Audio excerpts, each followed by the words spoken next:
change, and the title also it has to be simpler, shorter, simple and shorter. That's good. I agree with you. And then let's talk about the content of this book. Okay. So what we have done here, that I need your advice, whether it is can be improved or whatever. Okay. From your point of view. But here, actually, we are talking about a state transformation, how to set a state system that can bring justice and prosperity for all people, and after that, we are talking about what kind of global system that can bring also justice and prosperity for global citizens.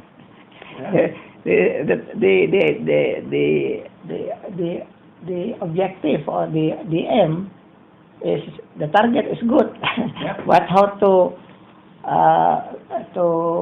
write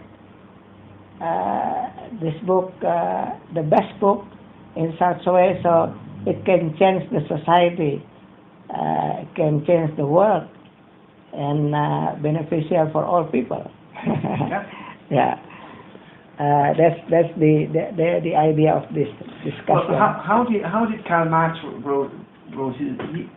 Karl Marx, when he made Das Kapital, Karl Marx, I'm not saying that's the communism is good or whatever.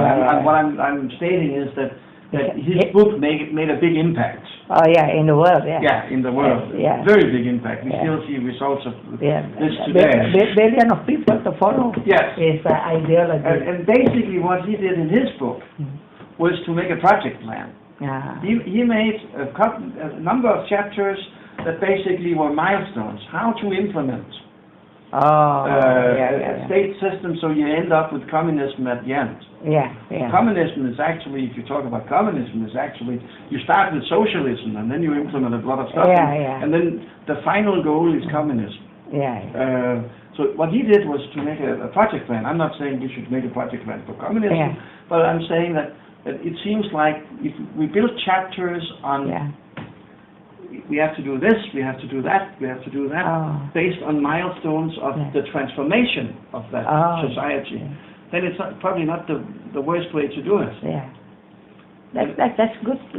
That's a good way, right? So transformation step by step. Exactly. And they release several chapters of books. I think the first chapter, the first chapter should probably be to describe the problem itself. So that should be an overview kind of chapter. But the second chapter, that should be kind of the first step in the progress. And that could be historically building institutions. Historic institution. If you look at in the past, if you look at the past, if you look at how the countries, the societies with the biggest success did it, it was to build the four cornerstones: legal systems, education, healthcare, and infrastructure. Those four cornerstones, if you have those, you are very well off. So that's the first chapter. That's describing these things. About that 4 items? So the first chapter is to describe the advantage of the good legal systems and implementation, and then the second is about the infrastructure, road and bridge, and also the telecommunication infrastructure. And then the number 3 is about the education, the best education to bring society productivity, And then number 4 is about the health system that make everybody strong and smart. And there's actually a fifth that we didn't think about before. But since you have written books about that before, I think there is a fifth thing that should be described here, and that's insurance energy. Energy insurance. To make sure that because the 4 other ones here, plus of course what comes out of these, which means productivity in industries, etc., etc. those should all be backed, of course, by energy availability. The reason that you didn't focus very much on that when the Europeans and the U.S. were very successful was because we had enough. We had so much oil laying in the ground and coal and stuff like that that no one thought about that as an issue. Today it's an issue. Yeah, for the world. Yeah. Yeah. So also to bring links to your prior books, I think that's important. I see, So I think for the energy. The second chapter should be describing those 5 major essential parts of society to get it to work optimum. Second. Yeah. That's on the second chapter? Yeah. The first chapter about the overview. Overview about what happened today in the world. Yeah. About the war, about the discrepancy between the rich and the poor. Basically you have 2 types of societies if you take the in both extremes. You have the society that you see in Scandinavia that on the surface look very good. But where actually a lot of people because it's a very elitist society. The people who cannot keep up with the educational program, etc., they fall through and they actually don't have a very good life. So that's in Scandinavia. That's in Scandinavia. That's where I come from. Yeah, that's on one extreme. Extreme, And that's on one extreme. The other extreme is Indonesia is. You'll probably find more extreme countries than that, but Indonesia is definitely over there. Where it's much more based on if you were born into the right family and stuff like that, you have power. Your family name gives you power. So it doesn't really matter how well you do in school and how. Plus, Indonesia is not a country where all these facilities are provided. Agree with you. The institutions we are mentioning here are basically not existing. In Indonesia. Not functional well. Doesn't function very well. That doesn't function very well on that items. On the legal infrastructures and education. No, that's why it's so hard to do business here. Then there is I'll jump to chapter 2 now, in my opinion. That's okay. The big question is that since we all know that these 5 factors have such a positive effect on a society, why don't all countries just build this? To concentrate and to bring that 5 factors. Why don't they do that? Well, because it's expensive.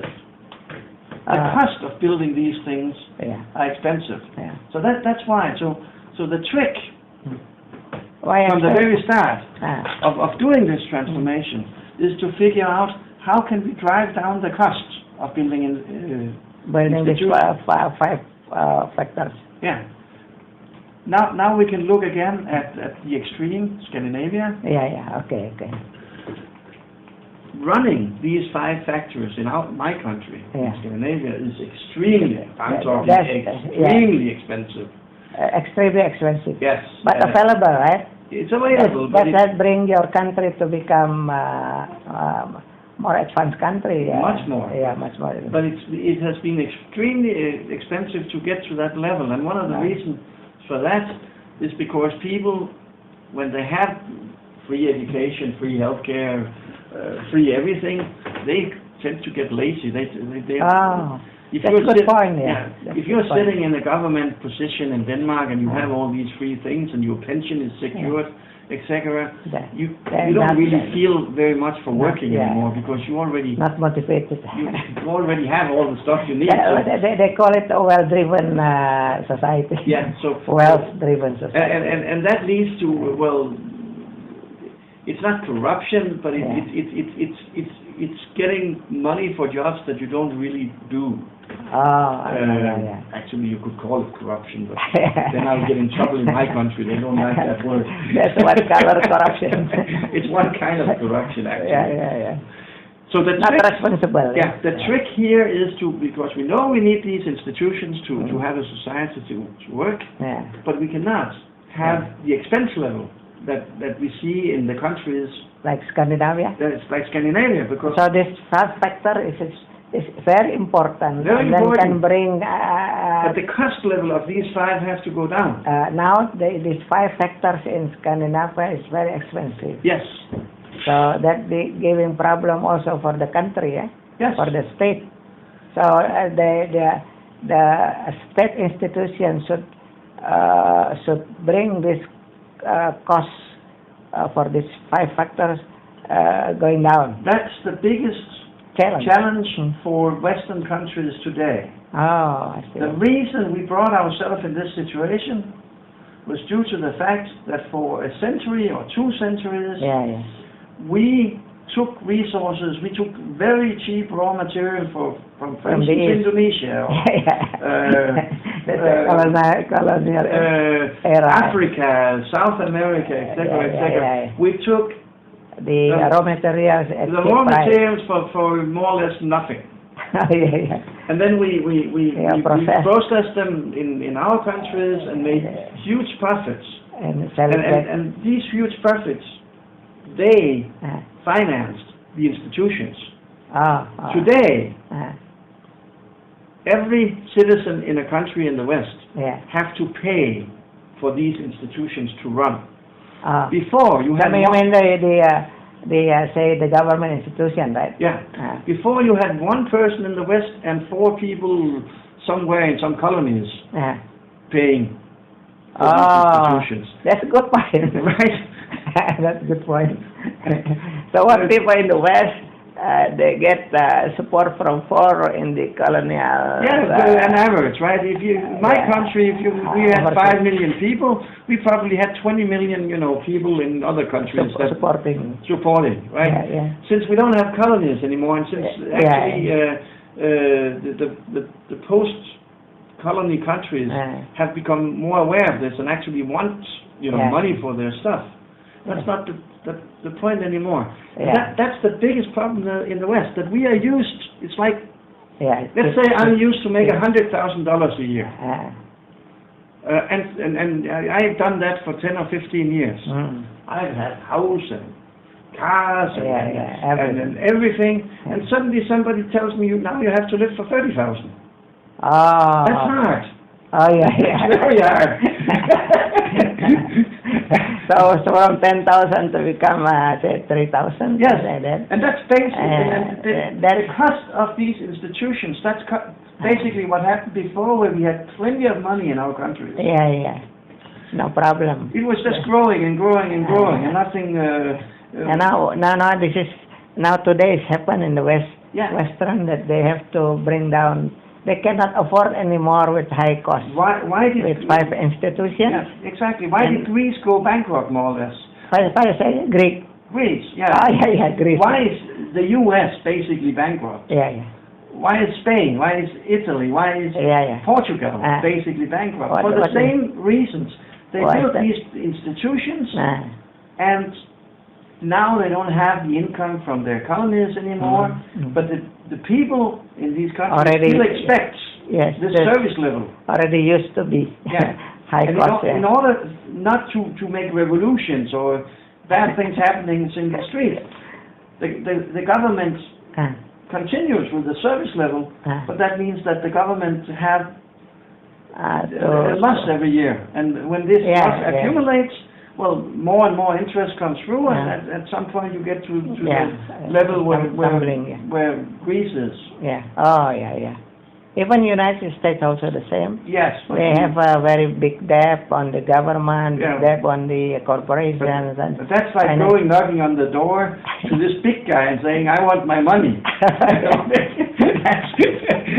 It's harder to say that about the U.S. because they have this military power, so I don't think a lot of countries will go and say, pay back now. So, is that the case then? In Indonesia should anticipate if they are want to be high income and to prosper the country, they have to consider what really happened in the West with today with high costs on the infrastructure, in the raw materials, in living costs, etc., education, and also health maintenance. They are getting used to be on that level today, but today no more supporting from other country with low cost what they call it, raw materials. And that's so today the Western countries should bring down the cost of living, right? Yes. And that's very, very high. And at least, maybe not of living, but at least the cost for these institutions, that has to be brought down. What constitution? What institution do you mean? You mean the five, including energy. Energy. So, Rules, legal, infrastructure, healthcare, energy. Yeah. Those five, the cost for these have to be brought down. In the West, it's very simple. And you should actually look at this here, because the reason that Indonesia and other countries are not building these things are because, well, if you go and study how they do it in the West, they say, oh, this is too expensive, we can't do that. Yeah. So you have to figure out how to do this, and this is actually where this entrepreneurial thing comes in. In the West, more or less, again, Scandinavia is the best example because it's so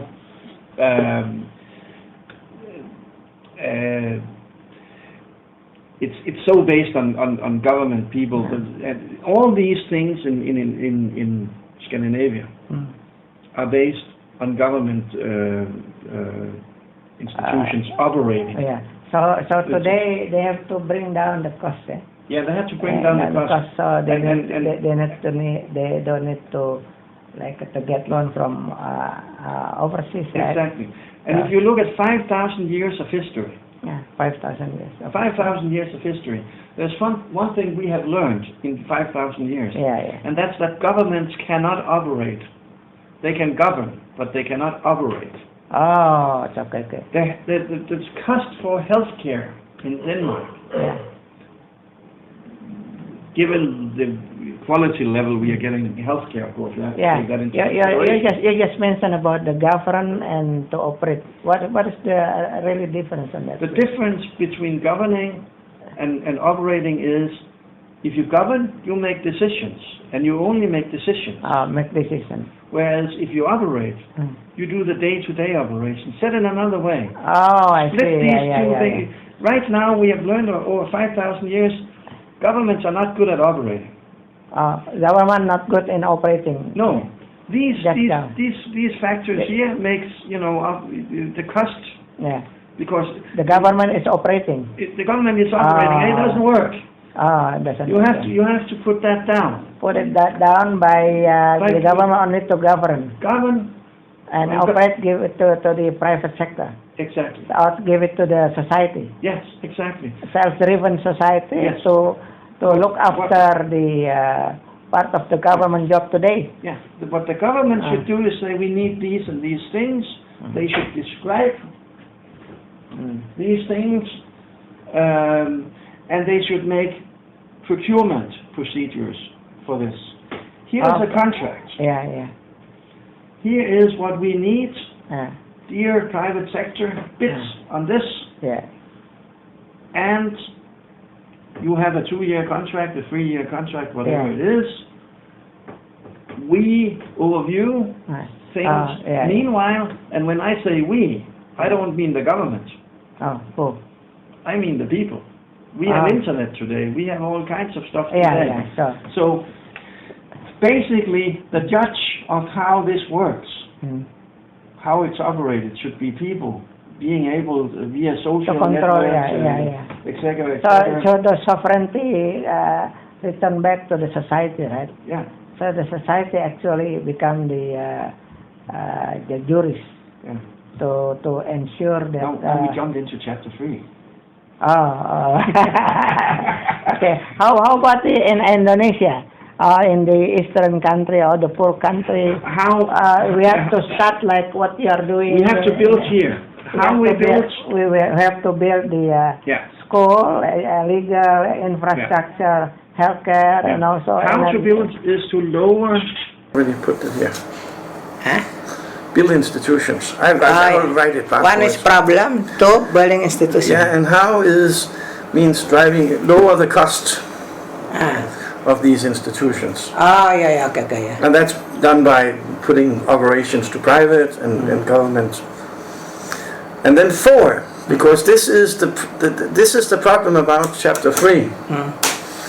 If you have a contract between a government organ and a private institution, then there is a good chance that there will be some corruption. The private organization says we really need that contract, and the people who give that contract ask for money. Have you heard about that before? Is that so? That's long life. So there is a chapter. Phenomenon. Yeah, we have a chapter 4 that has to ensure that that's not going to happen, or at least if it happens. So, but before entering to that chapter, let me try to summarize. Sure. So now we are talking about the problem of the nations and the global today, or we can say what is the problem. So what, right? And then there's what and why maybe. And then the number 2 is about how to build the institutions in such a way so they can bring good schools, good legal systems, good infrastructure, good healthcare, and then enough energy. That's a bad institution. And then number 3 about how to bring these institutions at a lower cost. Is that correct? And then chapter number 4 is about how to ensure that the government is only doing the governing as a regulator, and the private sector to do the operations of this all 5 factors that we mentioned in the previous chapter, right? Okay, and how to do this with the lower cost. We have to lower costs, because if not, it's not possible. Right now we have a situation where our institutions in the West are too expensive. That's why we see state bankruptcies. And the institutions that you need to build here are also, well, if you build them... Actually also high costs. Because too much corruption. So you have to find a way to figure out how to build institutions where... At lower cost. At a lower cost, but where you avoid corruption. And avoid corruption, but function well. Yes. Functioning well. That's the trick. So this is kind of a guideline book, both for the rich countries and the poor countries. Because the rich countries have the problem that their institutions are too expensive. The poor countries that look at the rich countries and their institutions says this is way too expensive to build. So we have to find a way where the label on the price tag on these things are lowered. So it's easier for poor countries to actually start doing these things, and where there are guidelines for richer countries how to lower their existing costs that are too high. Okay, but I have a question. Maybe you can give advice. See, the world today is changing a lot concerning about how the state or the nation is managed. On one side, we said that the say capitalism, the having liberal and also free market, and that proven produce the high income for the West, during the last 200 years, okay? Yeah. But on the other side today, we can see that with that positive impact of the, say, capitalism and liberalism and free market, but they have now today the side effect with high cost of the government institutions or state institutions. No more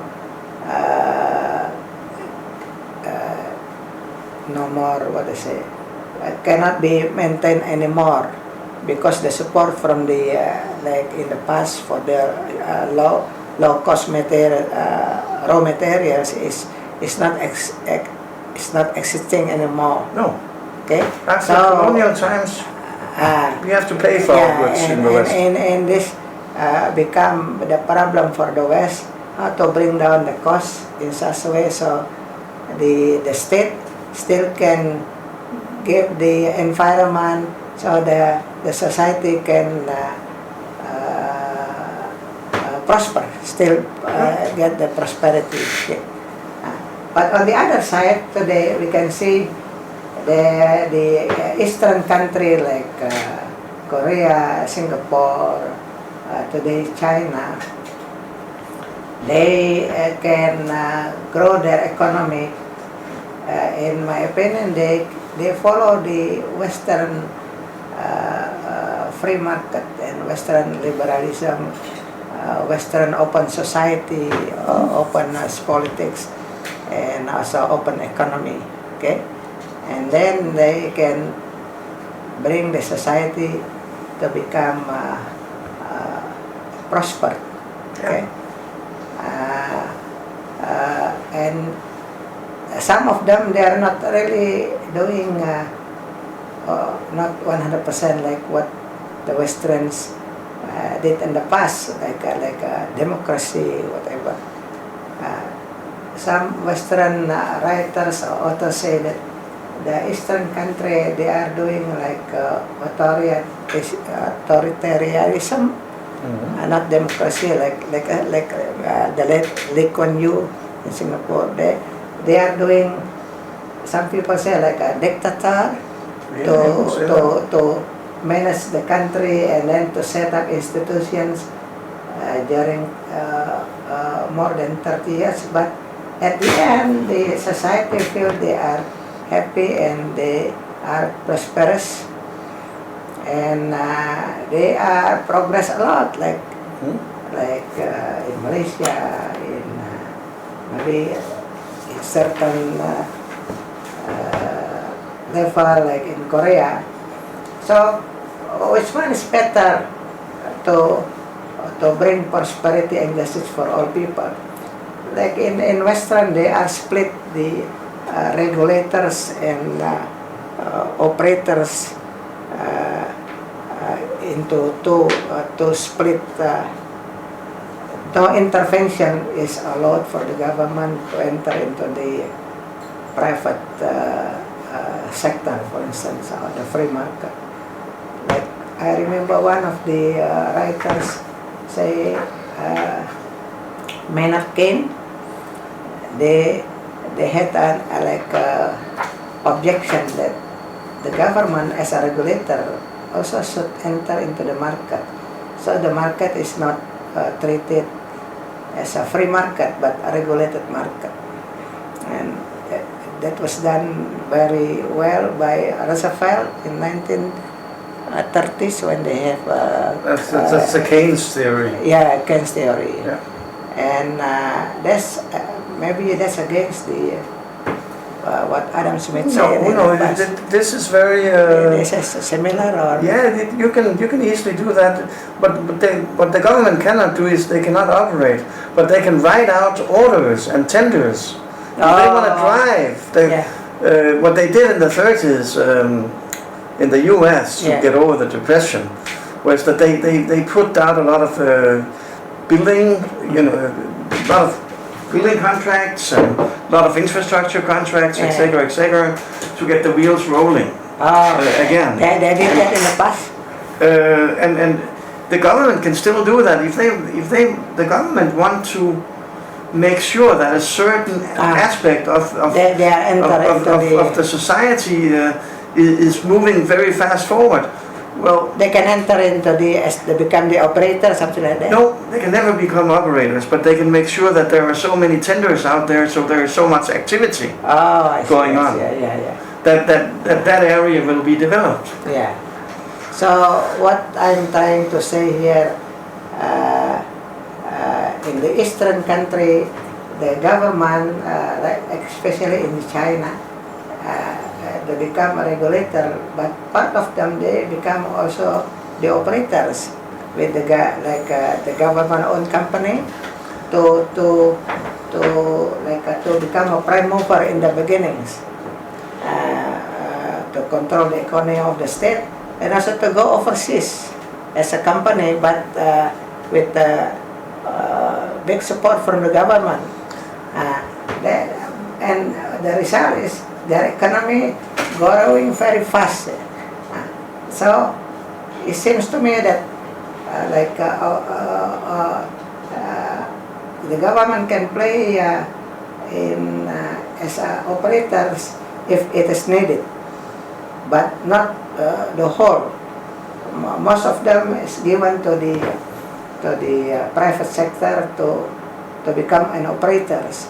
But in certain area that giving the effect for the public affairs, very strategic for the security of the country, they are operating by the government.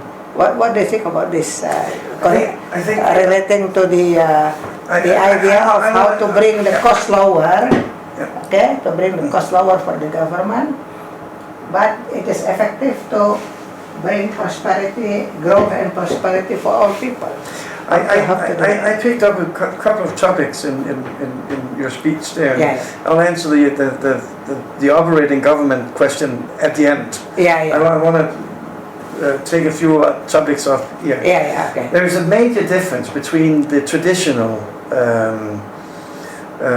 economic powerhouses and the new ones. Oh, different. Yeah, there's a main difference, historical difference. In the West, we are used to be rich. Our people expect a certain living standard. Yeah. So we are going downwards in living standards, basically now. Today. Yeah. That brings or creates a political challenge, which is very big because you basically let's create the political challenge. Yeah, because you have to tell your people you cannot live as great as you did. We have to change 30 years ago. Yeah. So things are very, very difficult in the West to change because they have spoiled people for 100 years. Yes, at the end of the day. Whereas if you look at societies like South Korea, China, or the part of China that is industrious, you have a huge part of China which is not, that have to be mentioned as well. Singapore, Taiwan, Malaysia. Taiwan. Yeah, Malaysia to a certain extent. If you look at these kind of countries, they come from the other side. They used to be poor, and now by these capitalistic forces they become individually rich. So they don't ask so many questions. They're just happy to get their refrigerator and their car in the garage. Then they're happy. So you don't have the same political challenges in the East as you have in the West, because in the West you have to adjust your cost level. At the same time, you have to tell people that they cannot get what they are used to. So it's much easier to bring something from down to up. Yes, than the other way around. Okay. Secondly, and that's a fun question actually. It's a philosophy question. Would you rather be rich in a dictatorship, or would you rather be poor in a democracy? That's a hard question, right? That's a challenging question. Yes. Say again, what you say? Will you rather be rich in a dictatorship, rich but dictatorship, or poor in a democracy? Maybe Maslow law is. That's the thing, because what happens is if you came from poor, you don't mind dictatorship. As long as you get richer. Then at some point. Then they need food. And also healthcare. And then at some point, when you are at some income level where all your base needs are covered, and then asking more. You would actually also like to have a certain saying in your own life. And maybe in Indonesia case, like in Maslow pyramid, maybe 95% of Indonesian they want to be rich. Exactly. So the government should, because the state is coming from the aspiration of the people, right? So the government should manage in such a way so this 95% requirement of most of the people must be fulfilled first. Okay? And then after they are achieving like what Western achieved say 20 or 30 years ago, and then they will come up to the top of the pyramid asking for their free say. And it's a process. That's what. That's why for the Eastern country like Indonesia, the answer is better rich but dictatorship. Like what happened there in Singapore. Exactly. Okay. And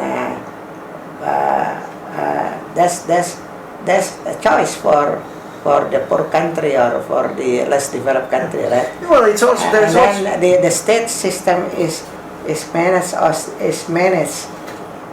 regulated based on that philosophical mind. Rich first, okay?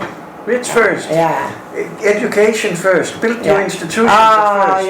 And then you can have a say in what's going on. That's another thing. So we follow the Western by building the institution, right? For schooling, for the legals, for infrastructure, and also for healthcare. Once these things are in order, you can start saying, okay, let's loosen a little on what people can do and say. Let's face it, we have implemented democracy in Indonesia. 1999, I think the first election was. I could ask a question because right now in Indonesia, one person, one vote, which is well the whole idea about democracy, but. At the Indonesian individual, 250 million people, I'm not talking about the higher end, I'm talking about...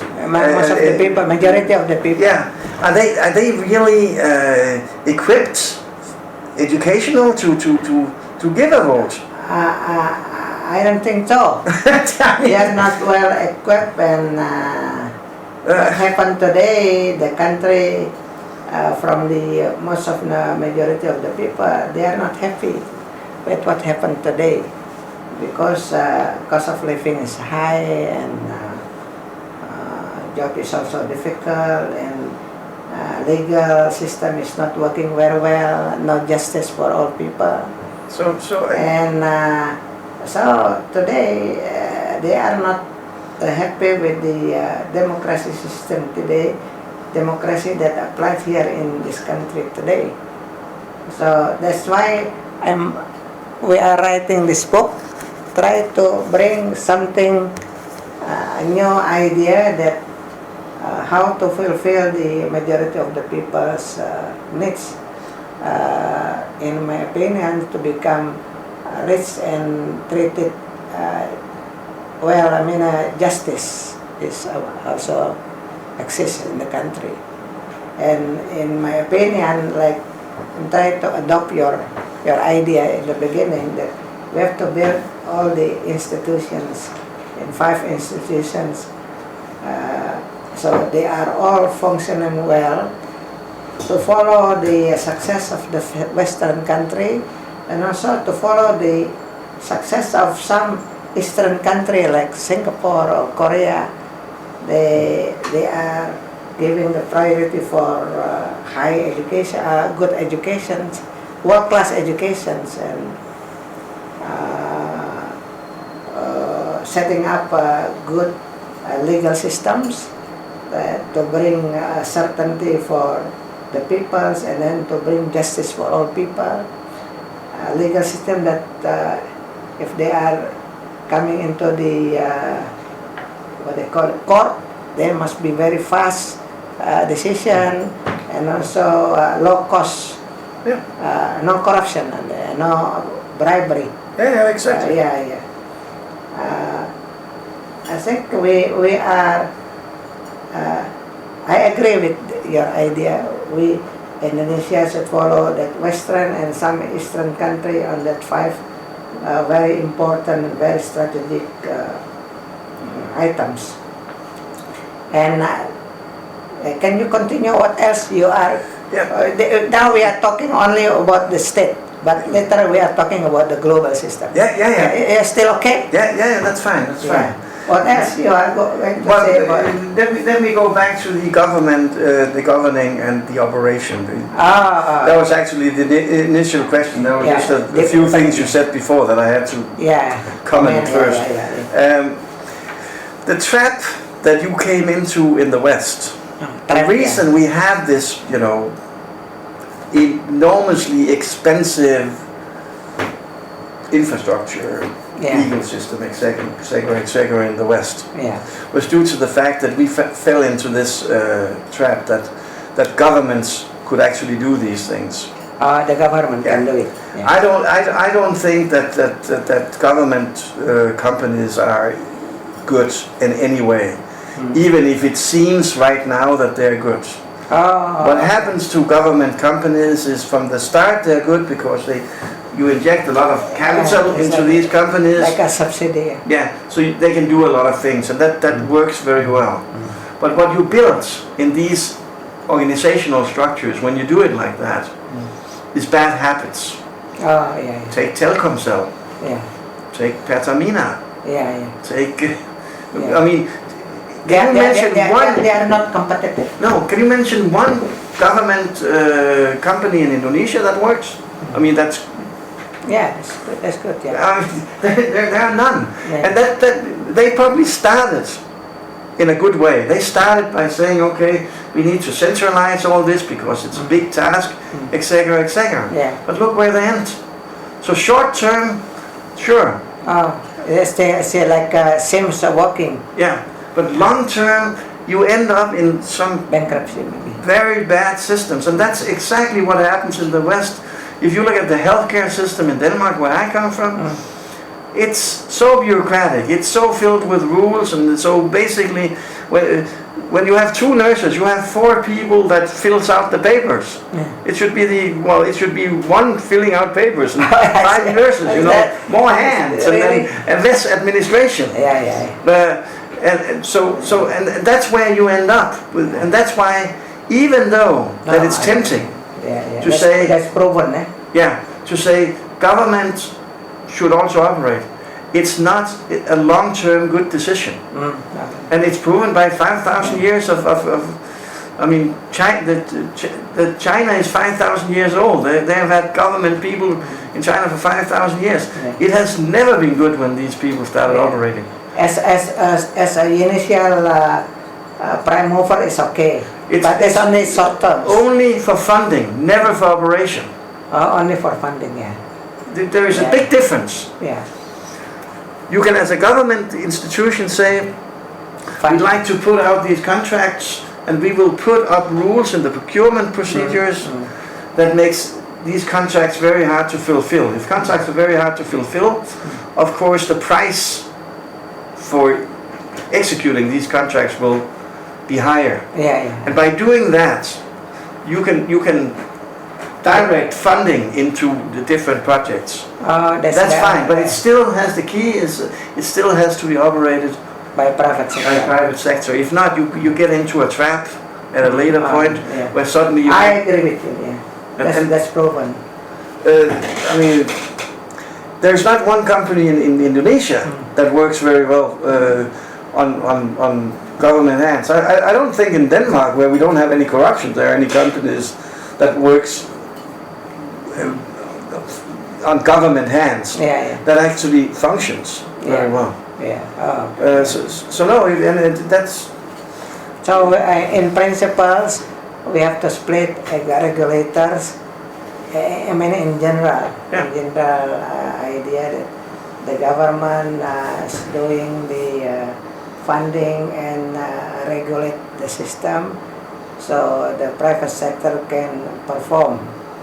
Most of the government function is done by the private sector. Okay, most of them.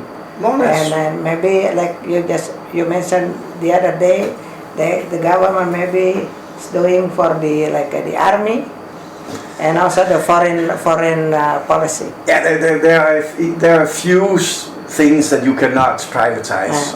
What's that? That military is one, police is the other, and then general foreign policy is the third.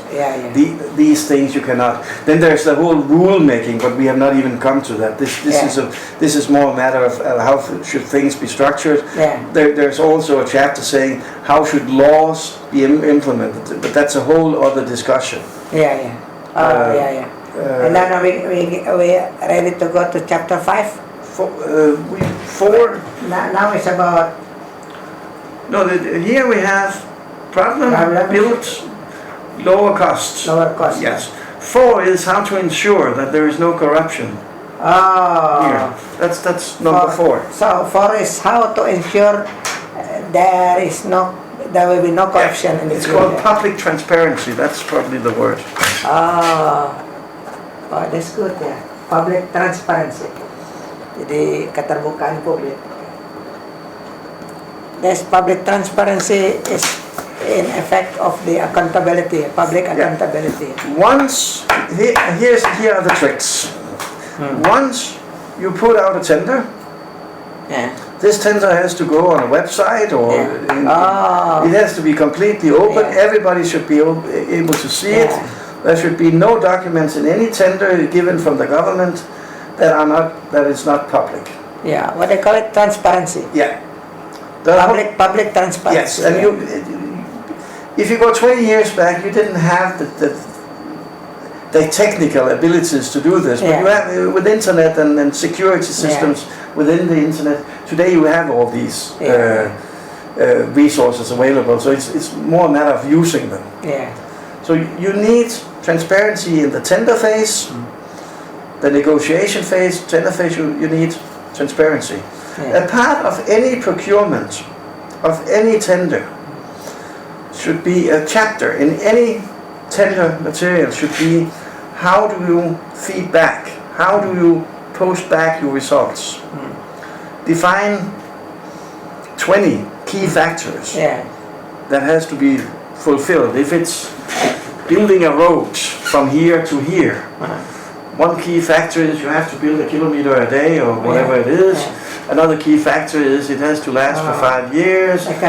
Like a key performance indicator. Yes. A third is you have to maintain these and these security issues towards the people that you put on this task, etc. And all these key factors have to be fed back into the system where the tender was in the first place. On a daily, weekly, monthly, yearly, depending on, again, this has to be defined. It's a part of the procurement procedure. Procurement is not just I give you this if you pay me that. It's also in the process of this, how do we ensure that people who at the end of the day finance this by taxes can see what they got for their money. Not only at the end, but in the process also monitored. That's extremely important. And another important thing is that the people who rolled this procurement process out from the government, they have to be faced there, with their pictures. These are the guys on the government side who are responsible for this. The guys on the operational, these are the guys who are operational responsible for this. It has to be transparent who these people are. Yeah. Okay. Has to be seen on the website. Why is that important?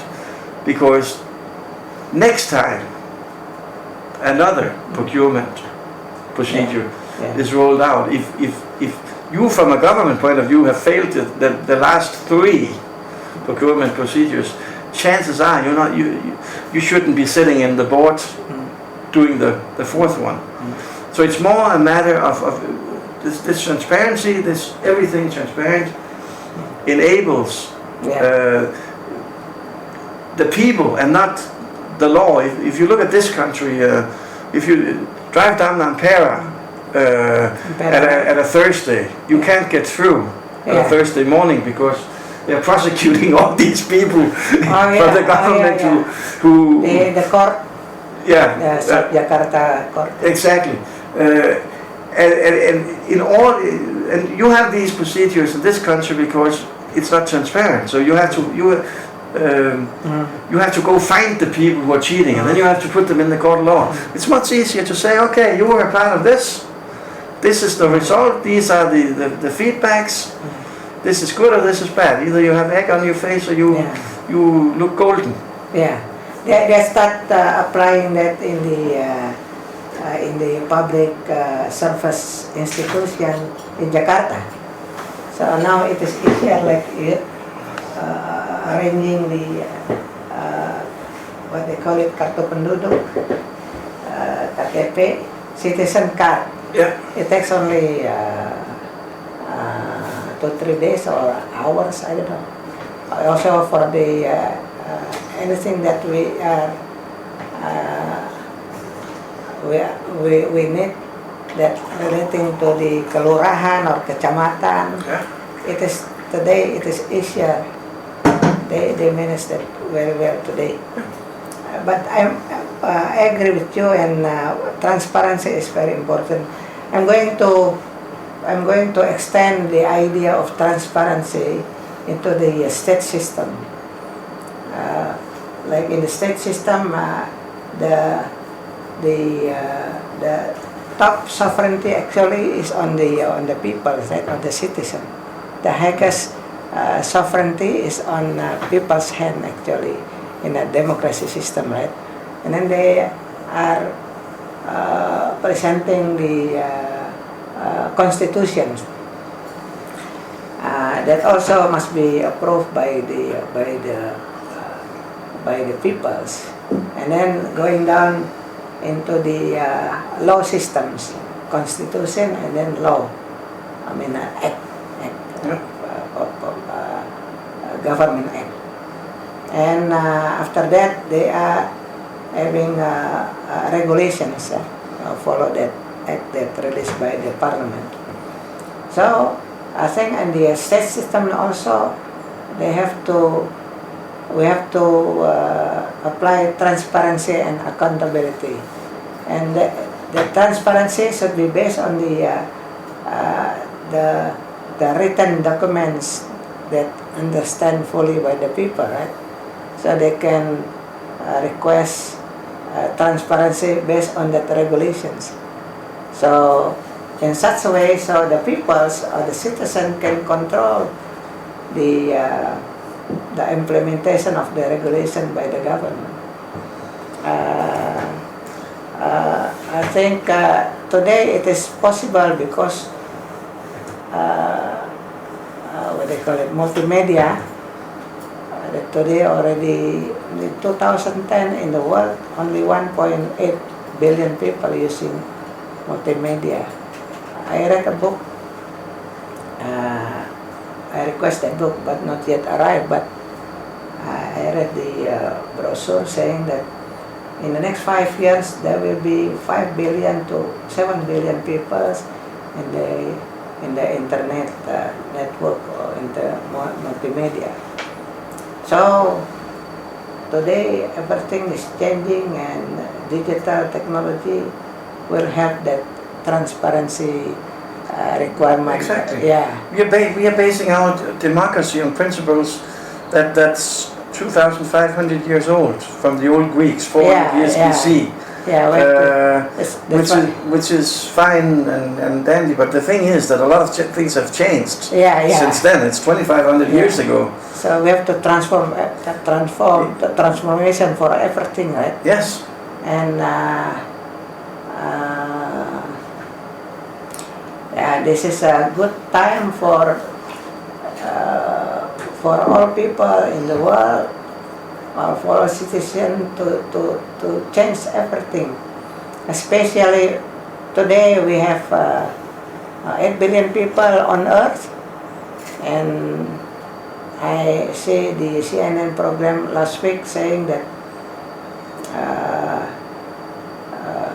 the next 2100 there will be 10 to 11 billion people on Earth. Yeah, we still crave democracy. Yeah. How is that even possible with that amount of people? Yeah, and on the other side, we see like the study that made by Club of Rome.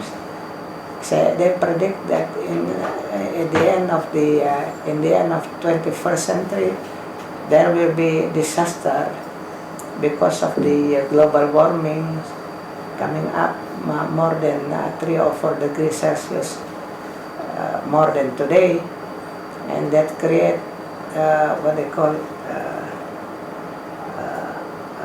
no water and difficult. Well, you can solve that problem very easily, but you need a lot of energy to solve it. Yeah.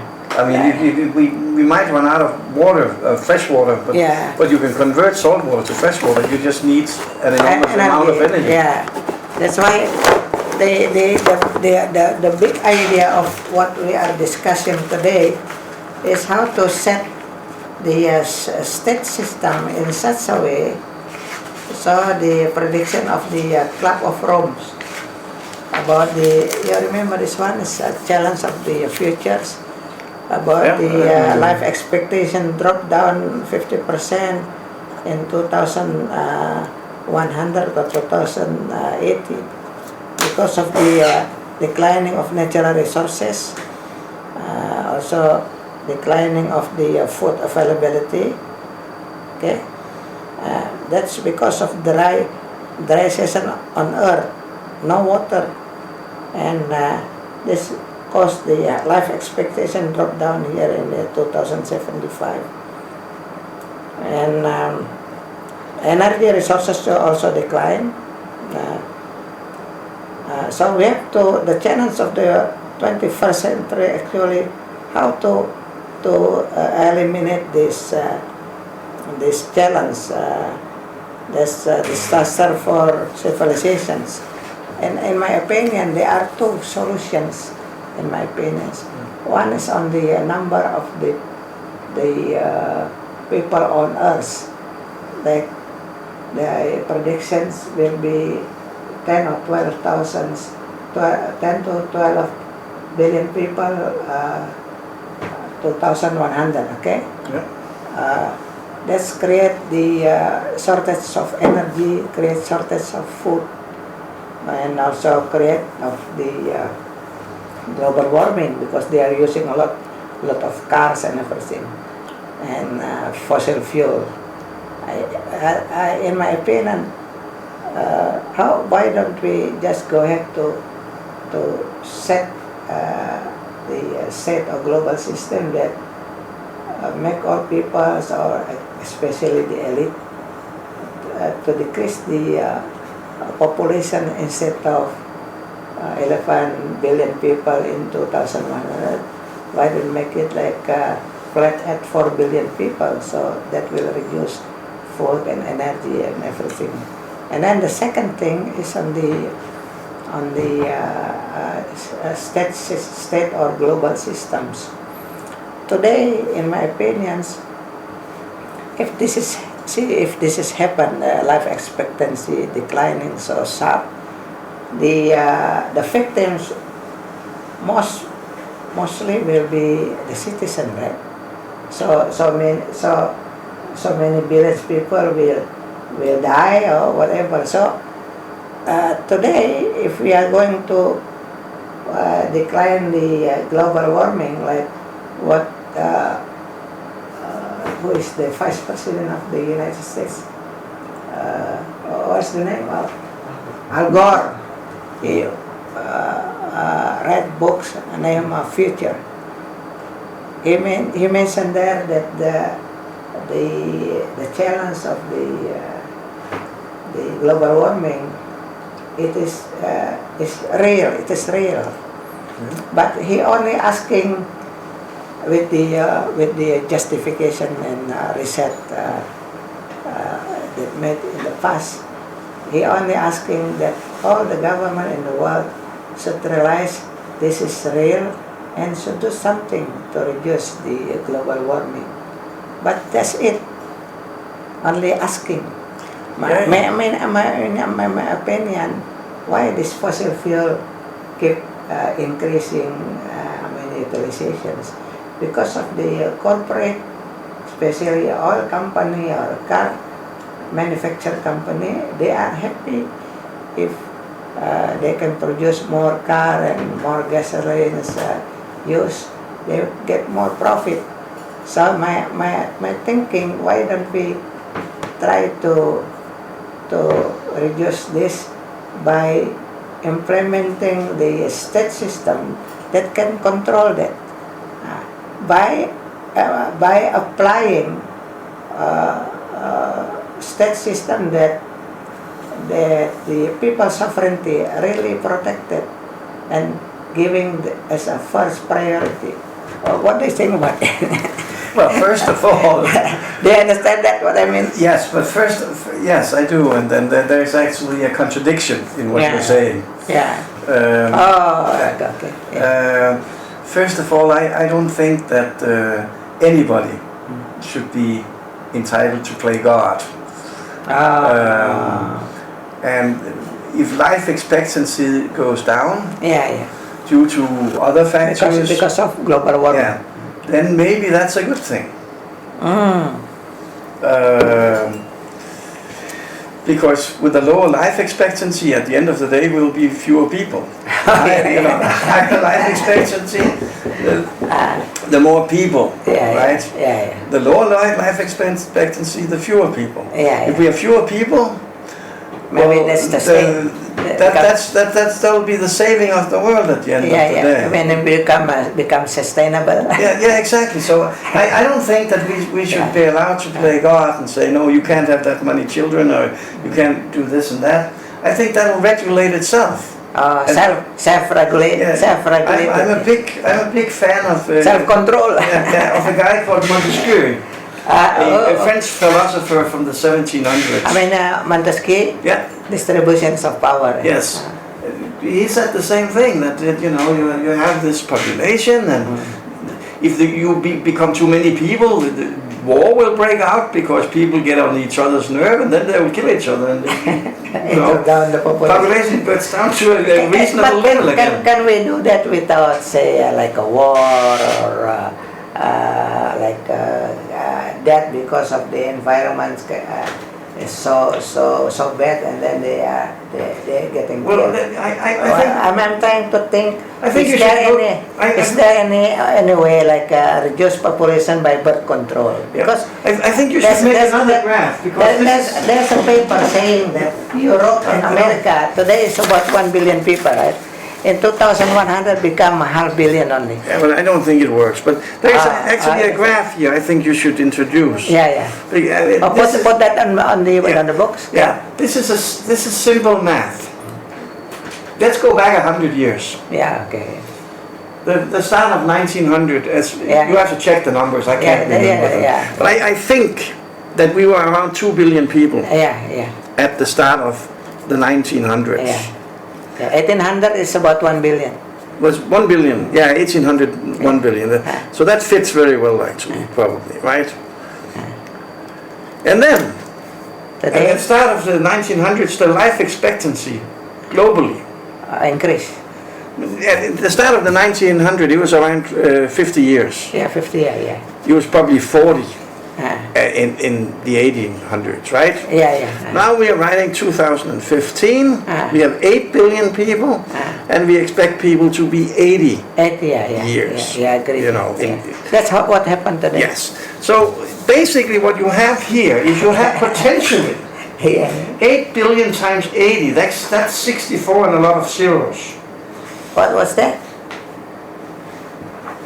8 billion times 80 years, right? Yes. That's 64 and a lot of zeros. Yeah. 10 in a lot of zeros. Yeah, 64. And how about here? These are potential, years, life years of the population alive right now. Here you have 10. 2 times 50. 10, yeah. Times the same 10. Yeah, that's right? okay, yeah. And here you have only 4. 4, yeah. Right. Yeah. Times this 10x. That's the potential life hours. Yeah, life hour. They call it life hours. That's a good term. I don't know if it's just something I figured out, right? That's innovation. Yeah. But basically here you had 1 billion people that you could expect to be 40 years. So people alive would have 4 times something. Now 10, now 64. And then this consume a lot of energy. Of course, because this here is... There must be a maximum, right? There's a maximum somewhere. There's a maximum, and there are 2 ways you can control this. You can say, okay, we accept that life expectancy goes downwards. Yeah. So this number goes downwards. Yeah. Or you can say we regulate, so we don't have as many people as possible. Yeah, 7 billion people. Yeah, but that can be done by regulating birth and stuff like that. Yeah. But basically what I'm saying is we probably peaked around here. Oh, yeah. Our decision, I don't think it's anybody's decision. That's what I'm saying. I don't think anybody's allowed to play God here. Yeah. We are not playing God, but we are trying to innovate. Yeah, but if this is kind of peak hour, 64, this is what the Earth can take. Yeah. Well, then we will be bound to either decrease life expectancy or decrease number of births. Yeah. I'm sure that will regulate itself. I don't think anybody should be allowed to interfere. Not a lot, but we can make a good effort, right? Make a good effort. I agree with you. This is a good system. I think this one must be put in the books. This is the new approach. Yeah, new approach. I thank you for you. Yeah, you're welcome. Yeah, very good. Yeah. Say maximum already this number. Okay. We don't know. It might be 80, but it's we are getting to a point. Say 11 billion people here, and then the same, right? So it becomes 110. Yeah.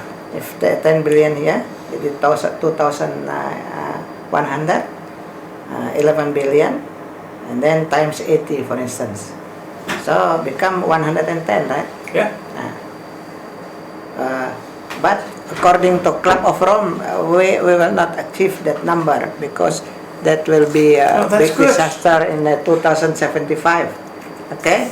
So maybe the peak number will be about 90 or 80. Okay? And then if this is true, assume it is true. Okay? And we can control the birth control become 4 billion. Okay? But control 4 billion becomes the decision of the government. If decision is made by the peoples, I think that will be easier. Okay? And then the second thing is on the to allow that the majority of the people can influence the decision is only possible if the state system is really operated and controlled 100% by the peoples instead of by the representative of the people. Okay? Because the representative of the people can be bought by money. Yeah, well, I think there's a much easier way to do this. I mean, at the end of the day... You agree if the state is really controlled 100% with transparency and controlled 100% by the people, not by the representative of the people. But if you look at the Chinese model that you had, what was that, 20 years ago they implemented that? Yeah. That has really, really bad consequences. If You mean Deng Xiaoping in 1987? Yeah, I happened to it. They start. One child policy that has had some real bad consequences. First of all, they are now start declining the population. But now you have an elderly generation that is so big that the younger generation cannot support it anymore. Because you didn't have enough children. That's a good point. To support the economy. The problem was that at the same time as they implemented this one-child policy, the average life expectancy went up. So suddenly you were in a situation where very few people have to support very many people. That's not a good situation. Another situation. Another situation in China. That's a good idea. Is that, well, since in China their culture says that boys are better to have than girls. I said, I also want to a lot of adoptions went on when people realized that they were expecting girls. So in the younger generation today, you have 60% boys and 40% girls. In China? Yeah. That's not very. It's not very good. You'll create a lot of frustrated men at the end of the day. At the end of the day. So what I'm trying to say here and really argue for is that I think nature take care of these things by themselves. I don't think that. I think that every time some politician tries to go in and say now we regulate, it might be a very good idea short term based, but long term based. They call it only God knows. Yes, it's not very. How about technology?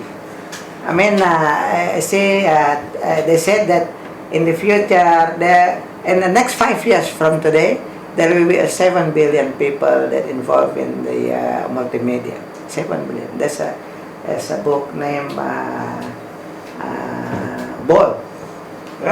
Just published maybe last month. And then they said that the future, the scary world in the end of the 21st century, actually it is not true. According to him, this century is a promising century. Why? Because of the technology enable people, 7 billion people, only within 5 years to be involved in the digital technology. And even 10 or 20 years ago, this is not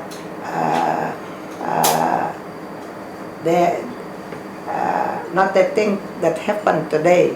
Okay, in the past, only big company or multinational corporation that know all the data in the world because of they have money, like Coca-Cola or General Electric. But the next 5 years or today, everybody can connect with 7 billion people in the world. They can get the information from the internet only seconds. So everybody can work like a giant company. So the entrepreneurial and digital mindset plus sustainable mindset, like what we mentioned in our book in the past, productivity mindset consists of entrepreneurial minds, sustainable minds, and also the digital minds. That will accelerate the biotechnology, the robotic technology, the solar energy, any innovation that make life expectancy to go up. Which is again regulating it. If that happens, well, then you will see, because we'll be overcrowded. You'll see less childbirths. There is a number. We don't know the number unless we find some kind of machine that can send us to Mars and start colonizing that. Or launching not much. But it takes 3 years back and forth. Yes, but unless we find some kind of way to spread out, our little blue planet here, there is a number. We don't know the number, but there is a number where no more can be sustained. And I think nature will take care of itself. Yeah. I mean, if they invent all these things where we all turn 200 years old for some reason, they will not, we'll not be interested in having that many kids. Why would we be interested in having all these kids? More, because I can what do you call it? Lifelong. Yeah. Yeah. So I think it regulates itself. I think I don't think it's up to anybody to try to control these things. Yeah, but at least we can set or plan a new or innovation or what do you call it? Zero creative destruction. You remember that? Yeah. Creative destruction. How to face or to prepare ourselves to prevent this collapse. By changing the state system, nation and state system, or global systems in such a way, so even with the less availability of the natural resources, I think we still can be survive and happy and. I think a lot of these issues will be solved by itself. Let's take history again. History is such a good window to look through.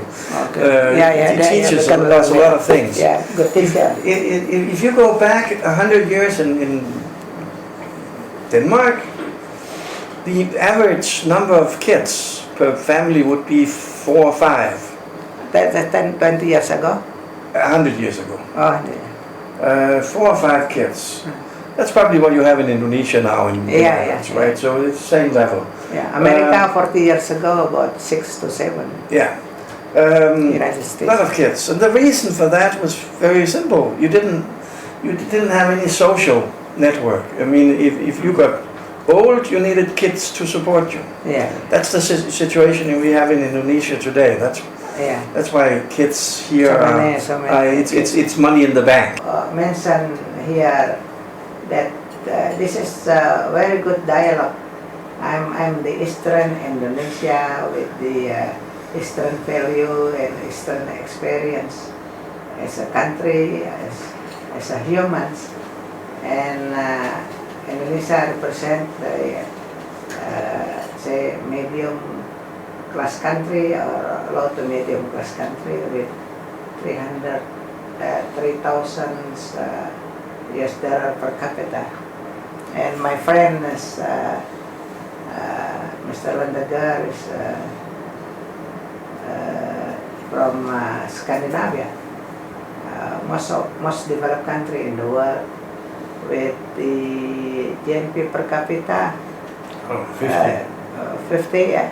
But 42, 43,000. But that's one country in Scandinavia having more than 100,000. That's Norway. No, they have oil. Huh? They have oil. Oil? Yeah, they have. Norway is the Saudi Arabia of Scandinavia. Oh yeah, Norway. There's about $107 per capita. But most developed country and become the model of the high class educations in the world. And with the as a major country, they are facing a different challenge with high income and get used to be high income maybe for 20 or 30 years, the last 20 or 30 years. Yeah, we have zero growth now. Oh, now zero growth? Yeah, more or less. Actually, our inflation rate in Denmark right now, not the inflation, but the interest rate in Denmark is minus 0.75. Oh, my. Basically, you get money if you loan money from the bank. You don't. You get, but there is no interest in borrowing money from the bank in Denmark at this point. Oh yeah. How about the inflation rate today? 1%. Oh yeah. It's So more or less nothing. So no increase in price, food price, or whatever. No. But the growth rate is also around 0, which is not very good, of course. Oh yeah. And then what do you think about the political system in your country, say for the next 20 or 30 years? I think it faces a lot of challenges. I think that the biggest challenge we have is that our institutions grow too big and too fat. Oh. I mean, just like any private organization. It's so difficult to move. Yeah. Any private organization, if they become too fat, well then problem. You'll have problems inside. And then I come from the software industry. What software? The software industry. I remember when Microsoft started up or was in the initial phase back in the early 80s. They were a very gazelle-like company that very agile. They were very, you know. Is it a break? No, they're very innovative, very because they are smart. Yeah, futuristic in their way and their approach. As they grew to a big company and became rich as a company, suddenly all innovation fell apart. And today, let's face it, there are so many other companies that are much more innovative than they call it Microsoft. They call it wealth-driven economy. They become rich, and then after that they are not innovating anymore. And that's our biggest problem in Denmark, as I see it, that we have this like boring to innovate. We have this huge public sector, and we are sitting there, and everything is going fairly well, but we don't really innovate anything. We don't do anything more. We have enough in ourselves. And what is the solution? The one that you just mentioned before. Yeah, the solution here is we are back to bring down the state cost. Yes. In such a way so they can be sustained longer, and maybe pushing down the people so they are in difficult position, and then they start to become innovative. At the end of the day, that's what it's about. I mean, having a nation of fat people is not good. Look at me.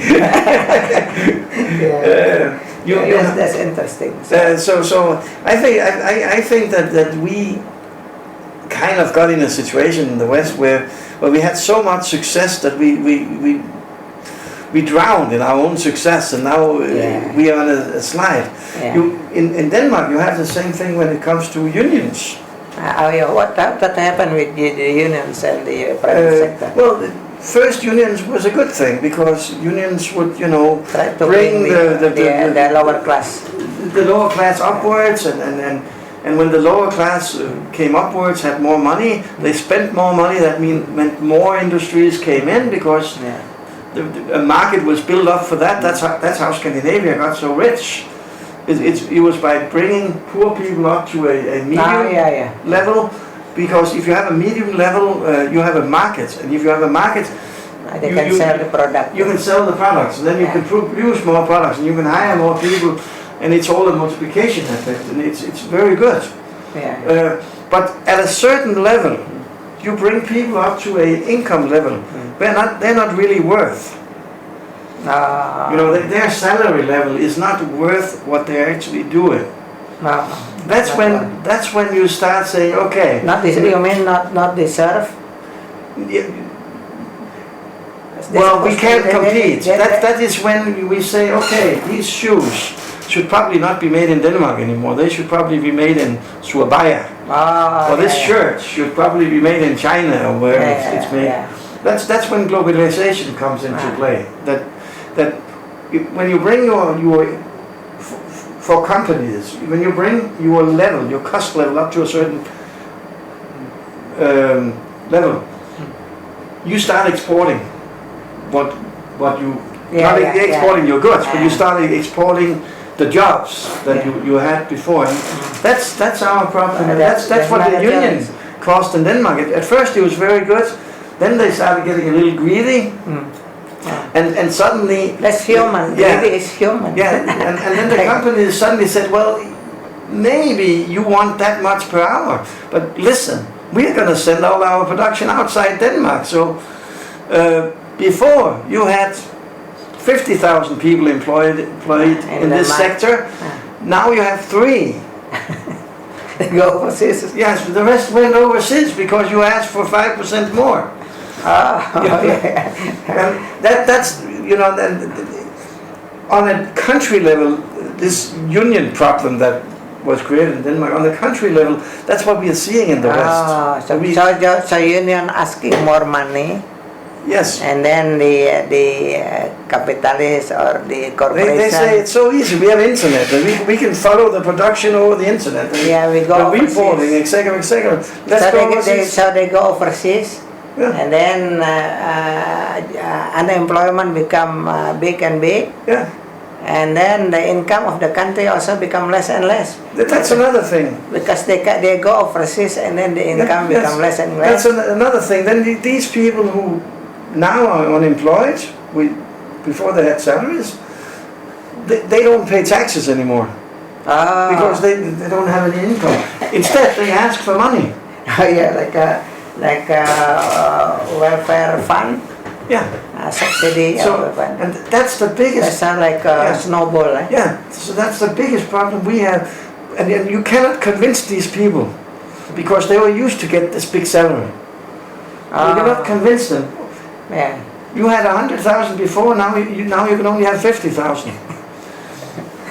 It's very hard to convince people that that's the that's the reality. Yeah. And it's especially hard in a democracy. Yeah. Because in a democracy, if you're a politician, you depend on votes. Yeah. And if you come with bad news like that, even if it's correct news, you will not get elected. I mean, we always chop the head off the messenger with the bad messengers. Not with the messenger with the good messages, he got invited in and get. Yeah. I remember one day you mentioned to me that like in nation trap in some country in western with the democracy, say like a fat country, I mean country with high expense but low income, and then the expense including giving subsidy for maybe 1/3 of the populations, and then giving subsidy or payment for the government officer.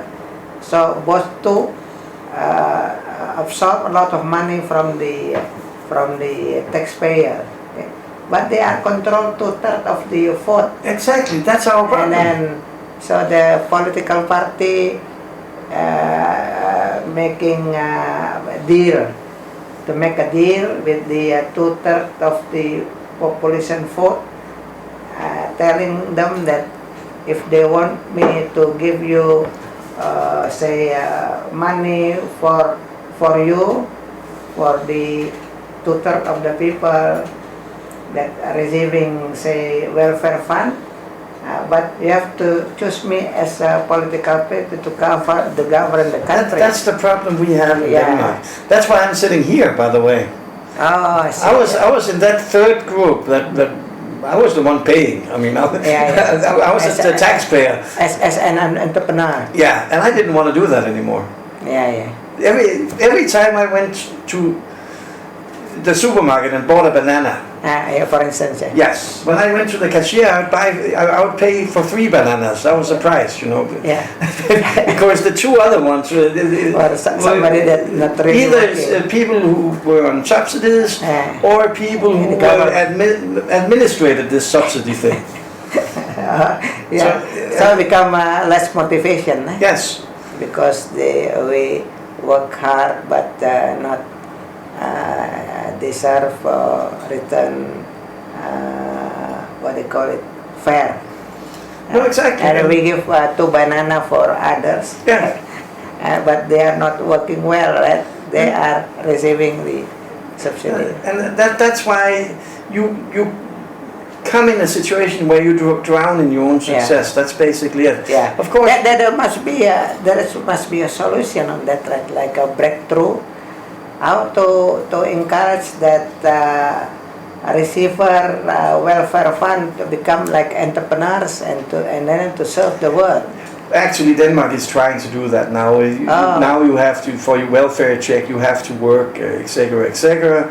To become entrepreneurs and serve like 7 billion people in the world that using multimedia. But it's very hard to implement this. I mean, we have big time problems implementing these things, and that's because people got so used to high income, and even if you didn't have a job, if you didn't do anything, you'd still get that high income.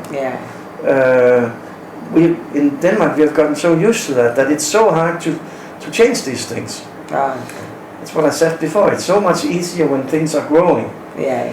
Where the income level goes upwards. It's so much easier to motivate people instead of the other way. I see. I get your point there. Now can we talk? You have some more on the state system before we go to the global system. I have one more chapter actually. I had a fifth chapter because we have been discussing. What's that? Public transparency. Yeah, that's the fourth. What we have been discussing right now is basically how things should work. We have not been discussing how rules should be created. Should be created to make these 5 factors become reality. Yeah, you still need to have rules saying, okay, if you are a school, for instance, you are a public school, what are the expectations? What are the end products? The little kid goes in and one end of the factory, comes out the other end. What should this kid have in the educational luggage? What can we do? What are the rules what's the penalty if we break the rules, etc., etc. So rule making is a chapter for itself, which has basically nothing to do with operation and procurement. It's more rules for the state and rules for the institution. You mean a role for the institution? Yeah. Both for institutions and for private companies and for people. You still need rules. So rules for the state, for the government, role for the private company, and role for the society. Yeah, you still need these things, and these 4 first chapters doesn't solve that. One of the things I think which is fundamentally very, very important when you make rules. We can go back to Hammurabi and Babylon. An eye for an eye. Hammurabi and Babylonian. Yeah, an eye for an eye. What's that?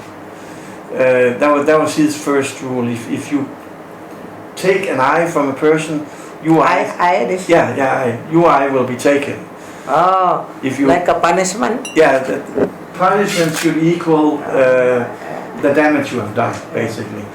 Those were I'm not saying those were fair rules, but they were very simple rules and everybody understood them. Yeah. Easy to understand. Yeah. What we have in my country, Denmark, now is a set of rules that no one understands. Basically, you don't know if you are breaking a rule or not, because there are so many rules. Overruled. Yeah, you have no clue if you're doing some action whether you're breaking some rule. Too many rules. So too many rules. Yeah. And then they become they get confused. Yes, and that's not very good because then you lose the respect of rules. If it's like that, you have no clue whether there's a rule against or for it. Well, then at some point you lose the respect for rules. So one of the things which I think is very, very important is that we make rules simple. Simplification. That also means that if you have very simple rules and rules and punishments are built in to basically one package, you will have. Now we are back to the costs. You will have legal systems that are much less costly to run. Less cost and fast.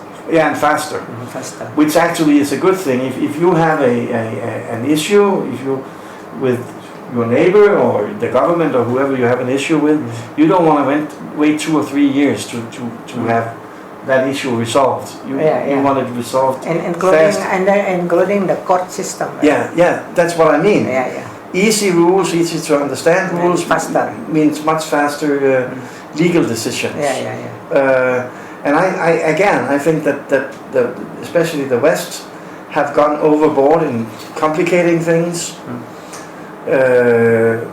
and we have to retract some of all these rules and make it much simpler.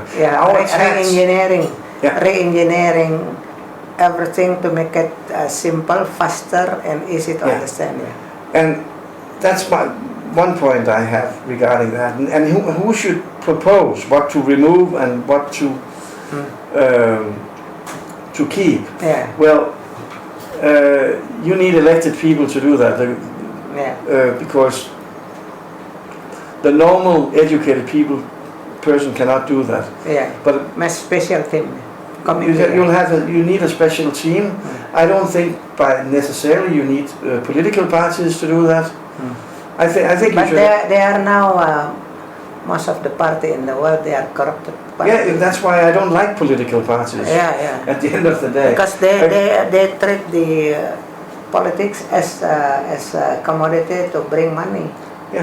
I think you should have a job position, not a political position, a job position called rule maker.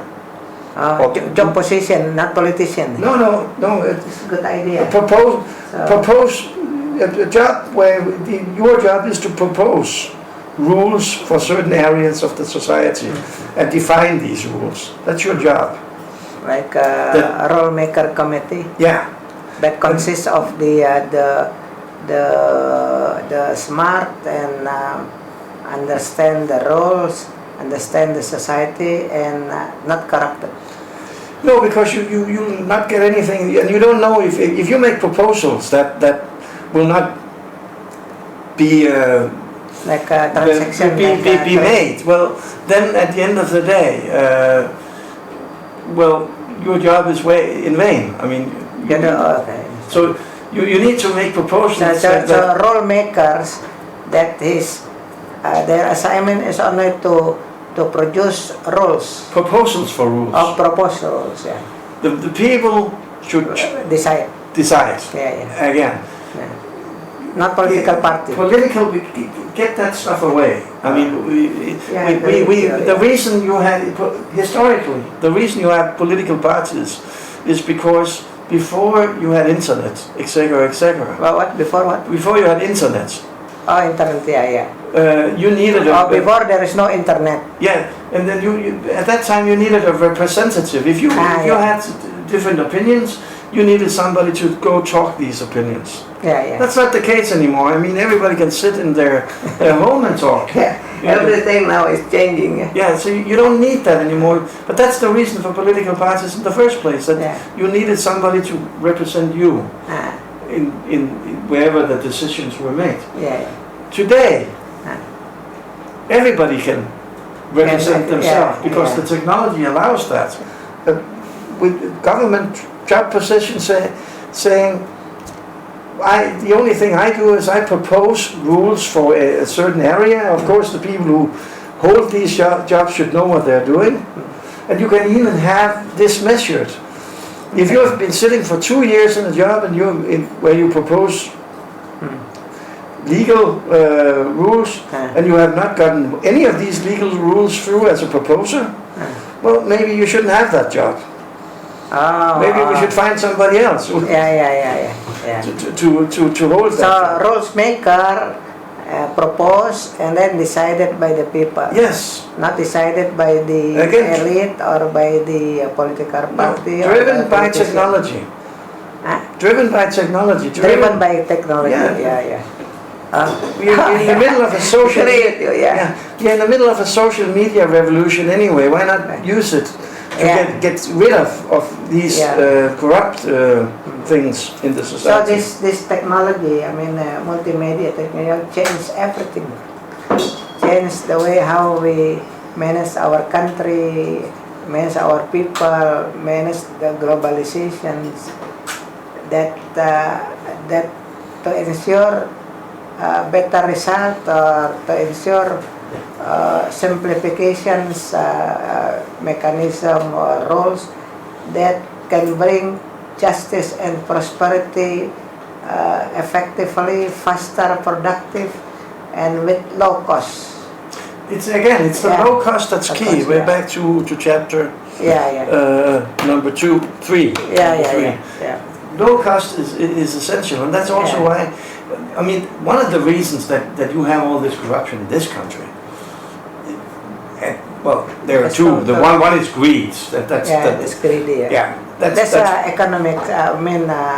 Animal instinct that derivated to the human. Yes, but the second reason is the non-transparent approach to everything. It's that no one can see what the hell is going on. And that's why it's so important that transparency. That this lawmaking, this rule-making mechanism is transparent. You have to have people who sit in a job that they get paid to do this, then they get hired to do it, and if they don't come up with laws that makes any sense, so people makes sense for the people. Want these laws, well, that will have an effect on their performance sheets, and if you have bad performance sheets, well, you get fired at the end of the day. And then decision making should be done by people instead. It's over the internet or mobile phones.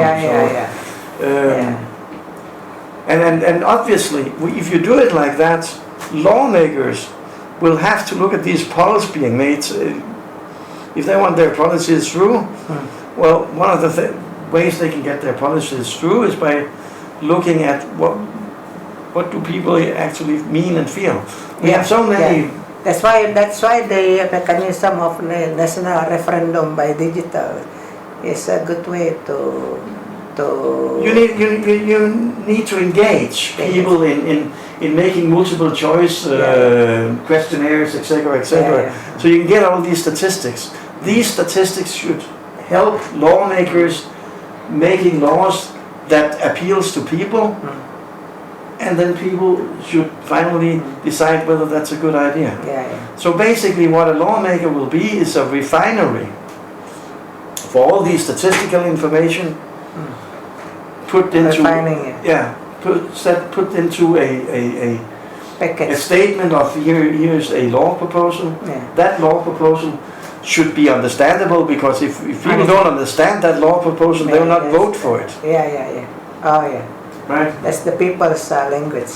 It has to be. That's another thing regarding this. When I pick out a law book, even in my own country. Frankly, I don't understand what. Difficult to understand. And they make it so difficult that and at the end they play with the money. Exactly.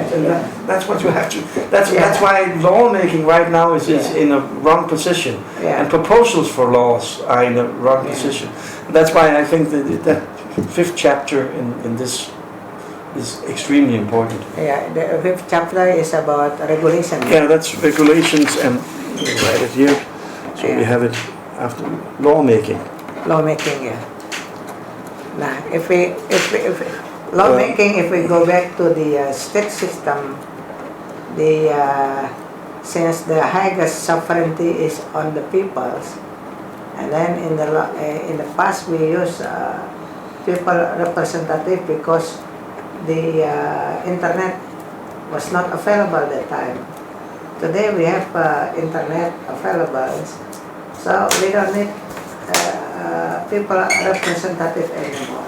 So it is better to use direct choice by the people. And then if we go back to the state systems, the highest sovereignty is on the people, right?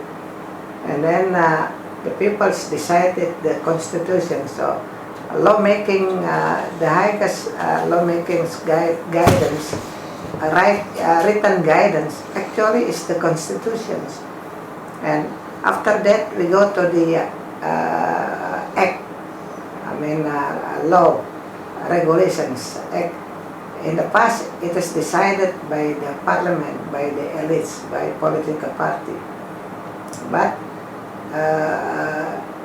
I agree with my fear that if it is decided not by the peoples, or it is decided by the political party, during the last 100 years or 50 to 100 years in the past, in the world, everywhere in the world, the political party or the member of the parliament, they are treating politics not to bring prosperity and justice for the people, but they are treating politics as the commodity, as a business commodity to bring money for the elites. So to change everything, we have to go back to the state system in the beginning. When we have to re-engineering back the constitutions in the world, including in Indonesia, how to set up the new constitutions with really based on the people's sovereignty, not on paper, but on the not only saying that people's is the highest sovereignty in the country, but in the constitution it is said that the people's is the highest sovereignty, and in the constitution also saying that the peoples decide everything by their own, not through representations, because representations was the past history. No internet. Today there is internet, and the level of education worldwide is far higher than in the past. So saying in the constitution that everything decided directly by the peoples, not by the representations. Now maybe in the future there will be no more representations is required in the parliament. That's on one side. And then this since the people cannot write the constitutions and the law by themselves, and then like you just mentioned, it is made by a special committee that their job is only to prepare the law and then to propose the law for people to choose. Exactly. Yeah, and then the law itself must be simpler, must be simple, and also easy to understand, using the people's language, not the complicated language. And then the rules itself is with very low cost to be implemented, and low cost also for the people. This must be started from the constitutions. So constitution should be made by the special committee that doing the job based on their technical expertise. Just prepare that proposal. Yeah, survey proposals, decisions, follow up. Those are the 4 steps. What that survey? Survey means looking at polls. Yeah. You need a system where everybody can go in and say what do you feel about death penalty? What do you feel about income distribution? What is the low age where you can put people in prison, for instance? The survey. That's survey. That's just to absorb the aspiration. All the statistics for that. Aspiration. Yeah. Based on these surveys, based on these surveys, and surveys are made by people. That's the only one you can ask at the end of the day. Proposals should be made. These proposals should be accepted or declined. Based on that survey. By people again. Once the proposal is out, one more time you ask the people if there is enough percentage that vote for this. Let's say more than 50% that vote for it. It gets implemented, and then of course you should have a follow-up. Yeah, because this has to be on the internet. It has to be transparent. If it turns out it was a bad decision, that's another problem we have today. Bad decisions today never get corrected in our political system today. It never does, because the political guy who proposed this will never ever admit that he made a mistake. So bad laws today, they keep going. The easiest way, the easiest way. Even that is wrong, eh? Yes. Keep going. It's kind of, oh, I made a mistake. Let's put it under the carpet. The easiest way to do that is because it's already transparent. You have the surveys based on this. You have the proposals. You have the voting results of this. What you should have then is, if 80% of the population, or 90% or whatever, that's a number you have to figure out, after a year says this is not a good law, we realize this was bad, well, then it should be retracted. Oh, that's the follow-up, eh? That's the follow-up. Yeah. I mean, agree, that's good. I mean, the systems today are only based on making the laws. They're not based on taking them back. They don't work. All this 4 or 5 process is done transparently. It has to be transparent all the way through. Transparency is key. Both in procurement and in lawmaking. It has to be completely transparent. And then, before we go to the globalization, I have an idea about, say, Indonesia case, for instance, okay? Say, we made a discussion in the internet with by Facebook and try to establish the constitution, new constitution. Actually, here I bring this here. It's the constitution of Indonesia. Oh, now we go back to this communist stuff again. This is like Mao's little red book. Oh yeah, must be blue or green. It's green revolution. And I made this for 5 months and gave the items and items step by step, and then this is the result. Actually, it's not made by myself, but made by the Facebook Society. And I have an idea to bring the transformation in Indonesia by 3 wings. I'm doing this for 6 months, and this is like alternative constitution for Indonesia. But I think this is universal. This is based on the people's sovereignty and without any. It is universal. Yeah. And this is without representations. The state without representation. So direct choice by the people. And for Indonesia case, I have a conclusion that we have to transform our constitutions and also some of the law to ensure that the people's sovereignty and people's requirements or people's need is really becoming the first priority of the state to bring justice and prosperity for the people. But we are proposing the high productivity mindset, both for the peoples and also for the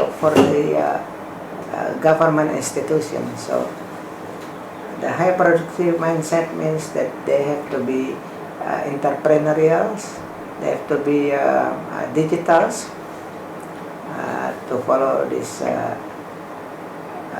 new age, and then they have to be also sustainable. So they have to be realize on the environmental impact of this situation today,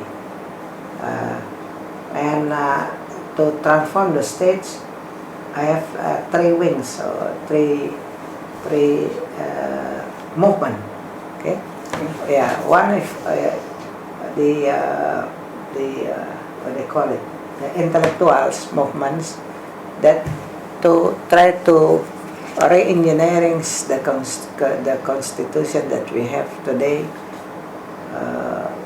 reformations constitution, and in the past when we got independence, we have 1945 constitutions, the original one. And then the third one is the one I propose here. And then start talking with some universities in Indonesia. In the University of Indonesia, there's one university in Bandung and one in Sulawesi. And one of the largest university in Indonesia is in Yogyakarta, University of Gadjah Mada. So I talked with some professor there and try to bring this again back to them and asking what they're thinking about our constitutions and how to set a new system for the state, or how to manage the country. That's one movement, and then the second is on the what I call shadow governments proposals. So you see, in Indonesia we have a president, we have about 20 minister, and then we have about 34 governor, and about 500 mayor in Indonesia. So there are about 550 key persons to manage the country. And I'm preparing today to digitally to compose the program with that 500 positions, presidents, minister, and governor, and mayors, with their digital program. All cities in Indonesia, municipality, they have a digital program. So I try to collect all the programs, and between 3 or 6 months, so I compose that, and after that, or during the time, come to the city with my team, try to observe on site. Is it digital program is really true, or maybe correction, something like that? Oh, really? Yeah, so I can compose that program for that 550 positions, and try to observe the aspirations. Who is going to... That'll be the third time that have happened in Indonesia, that they have put out the first two times it failed. I actually did it back in 2007 or 8, I can remember, for doing the software program, for all the statistics, for the kind of a survey program for the, 26 provinces, I think it is, in Indonesia. Yeah, 26. I didn't get now 34. Okay, I didn't get the information. No, that was good, but I must have been too expensive or something, so I didn't get the job. But anyhow, I heard at some ambassador dinner, I think 9 months later, that the whole thing was cancelled again. Too much political problems with. We are trying to do this not as a political party or not as an elite, just as a citizens. So this shadow government actually not to be our vehicles into general election. No, this is only a model.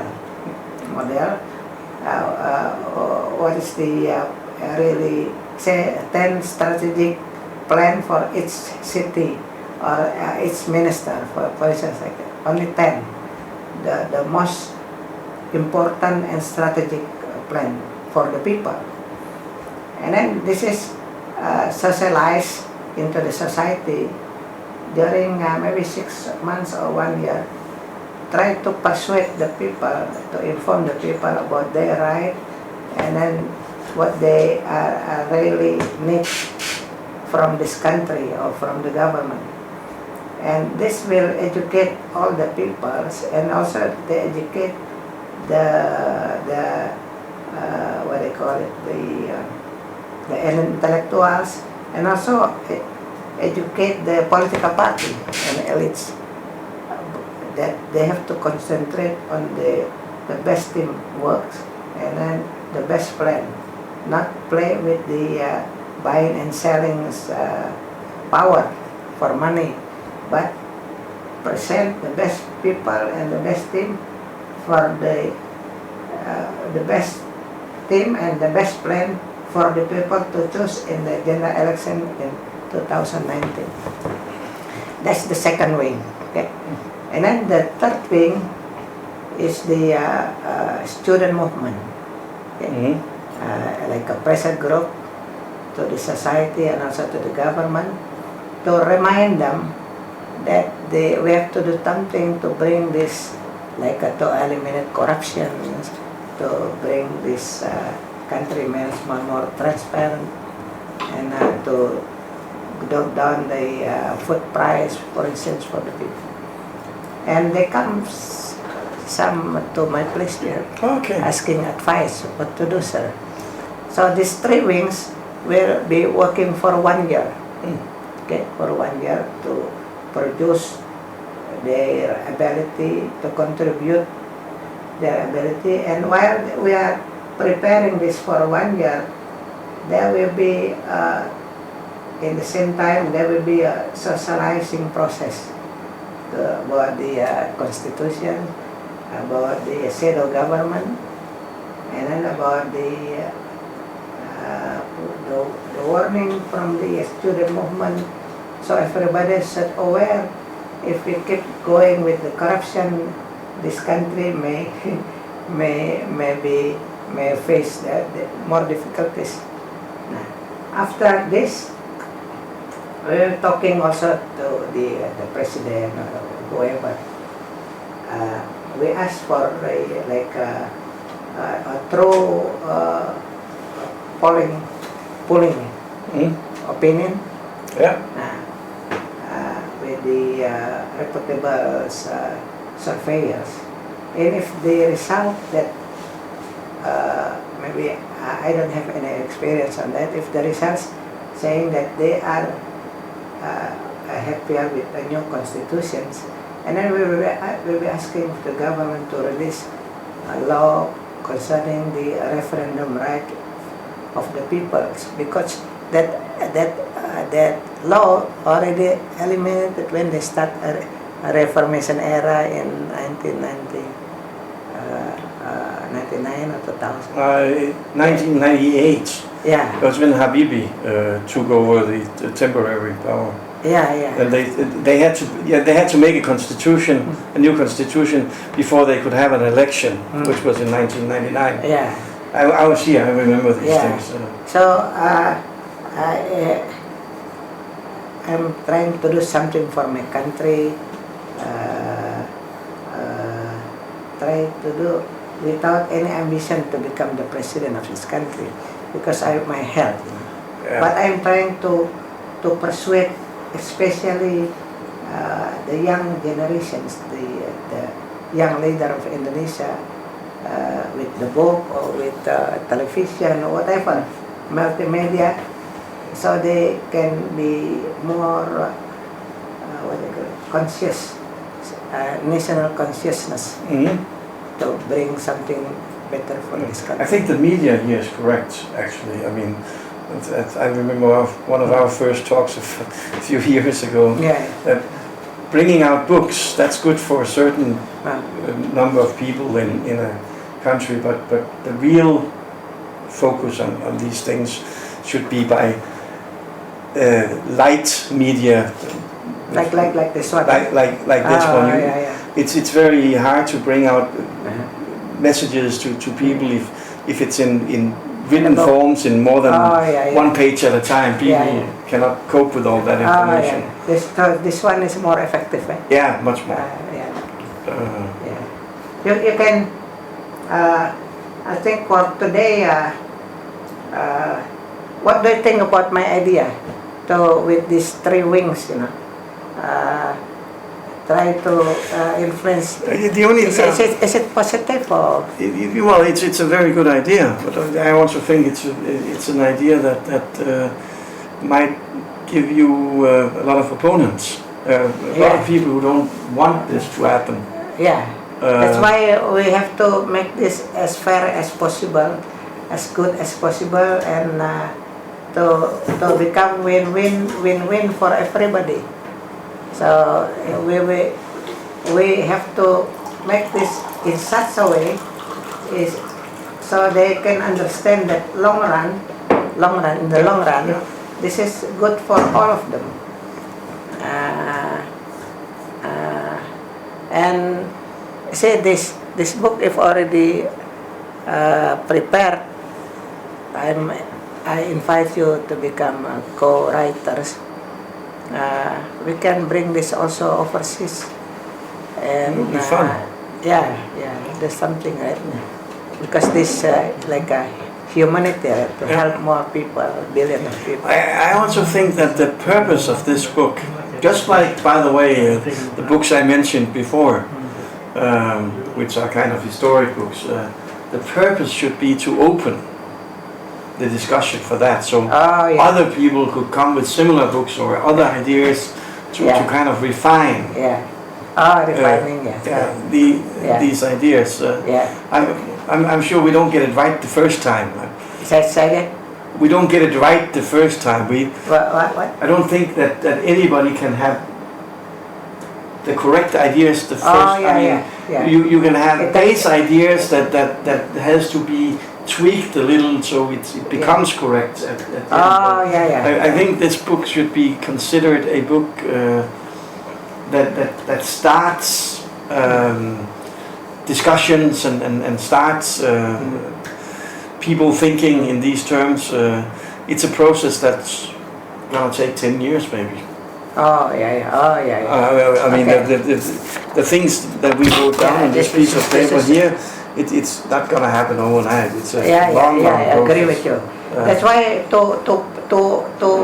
to accelerate or to move with this three movement or three wings, I plan to, I need your advice, I plan to set a website for the intellectual society, special website, and then for the shadow government also special website, so spirit website, not the same website, and then the student movement also different website, in such a way like what you just mentioned. So the interactions in these three wings can happen on daily basis or whatever. And I read the book in my here I mentioned here, I copy here, that like in Canada they have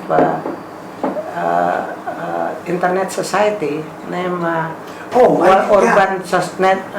I have the link to that. That was actually an excellent idea. They interactively they do polling and refine these pollings, and they present things to politicians, the pollings, saying, well, listen, you might have this, opinion, dear politician, but I can tell you that the people have another opinion. Maybe you should look at that. So how to accommodate that? To accommodate that in the website. They said in here. I don't remember here. Saying that IBM CEO, Chief Executive Officer, they have a program that inviting worldwide opinions on how the city should be managed, and they start from Vancouver in Canada, 2006, and they have a special software to do that, and in such a way, so only within 6 months or 3 months, they get more than half million people to respond on city problem like sanitary, healthcare, education, whatever. So the city invite the city invite world opinions about their city, about the best policy that can be implemented in every city in the world, but specifically for Vancouver. Okay. And this is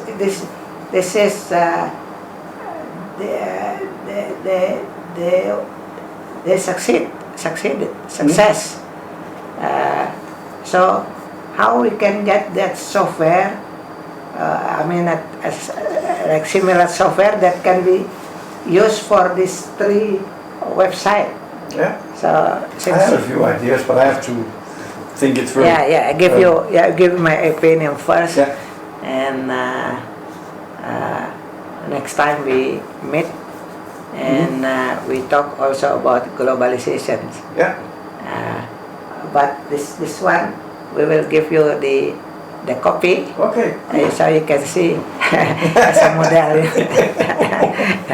Well, actually not very much. I think we covered everything on the book side. This has been a fun approach. One alternative. Yes, but no, if people have already seen the video, that I don't have very much else to say. Okay, that's good. So thank you very much, Mike, for your time and your genuine idea. And I think we have a lot of idea and innovations and how to bring this state everywhere, including Indonesia, and also the global society. So instead of they are going down into the hell, we bring them all together with idea how to bring wisdom society, world citizen or country citizen to feel justice and prosperity for all. Thank you very much, and we will continue for the next sessions about globalization. Thank you.